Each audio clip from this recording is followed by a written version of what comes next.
അപ്പോൾ ഇതിനകത്ത് അടുത്ത ഇലക്ഷനകത്ത് ആര് വരുമെന്നുള്ളതിനകത്ത് വേണ്ടിയാണല്ലോ നമ്മൾ ഇലക്ഷൻ നടത്തുന്നത്. 2026 ഇപ്പോൾ കേരളത്തിൽ BJP വരുമോ, കോൺഗ്രസ് വരുമോ, മാർക്സിസ്റ്റ് പാർട്ടി വരുമോ, അതിൻ്റെ ഇലക്ഷൻ നടത്തുന്നത്. അപ്പോൾ അതിനെപ്പറ്റി നമ്മളിപ്പോൾ പ്രിഡിക്റ്റ് ചെയ്യുന്നൊന്നുമില്ല. എന്നാലും BJPക്കകത്ത് വല്ലാത്തൊരു ഗ്രാഫുണ്ട്. കാരണം തുടക്കം ഈ തദ്ദേശ സ്ഥാപനങ്ങളിലെ തുടക്കം അവർ വിചാരിച്ചെടുത്ത് കൊണ്ട് എത്തിച്ചിട്ടുണ്ട്. കാരണം തിരുവനന്തപുരമായിരുന്നു തുടക്കം, അങ്ങനെ ആകട്ടെ തുടക്കം. അവിടെ നമുക്ക് സ്വാധീനമുണ്ടല്ലോ. അവിടുന്ന് കോർപ്പറേഷൻ പിടിക്കുക, മേയറെ ഉണ്ടാക്കുക, MLA ഉണ്ടാക്കുക, MP ഉണ്ടാക്കുക എന്ന് 10 കൊല്ലം മുമ്പ് ഇദ്ദേഹം പറഞ്ഞതിന് ഒരു ആരംഭമായിട്ടുണ്ട്. അപ്പോൾ അവിടെ ഷോക്കേസ് ആക്കിക്കൊണ്ട് വരുന്ന രീതിയിലെ കാര്യം പറയുന്നത്. ഇപ്പോൾ പ്രധാനമന്ത്രി വരുന്നുണ്ട്, അതിന് മുമ്പ് പൈലറ്റ് വാഹനം വന്ന കാര്യങ്ങൾ പറഞ്ഞിട്ട് പോയി ആരാ?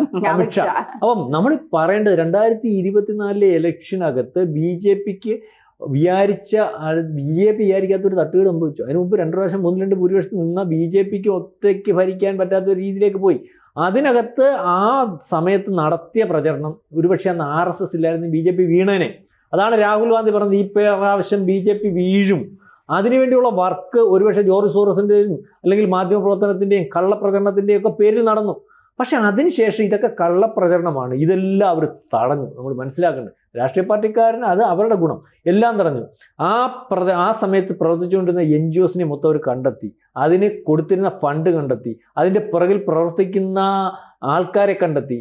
ആ നെറേറ്റീവ്സ് എല്ലാം പൊളിച്ചടിക്കുക. കാരണം ഇന്ന ടൂൾ കിറ്റ് ഇന്നിടത്തു നിന്നാണ്, ഇന്ന കലാപത്തിൻ്റെ ആഹ്വാനം ഇന്നിടത്തു നിന്നാണ്, ഇതെല്ലാം പൊളിച്ചടുക്കി. അതായത് ലോകം മൊത്തം ജെൻസി കലാപങ്ങൾ വരുന്ന സമയത്ത് പോലും ഇന്ത്യയിൽ അത് ഓപ്പറേറ്റ് ചെയ്യാൻ പറ്റില്ല. ലഡാക്ക് വരെ വന്നപ്പോൾ അവനിപ്പോൾ എവിടെയാണെന്ന് പോലും അറിയത്തില്ല.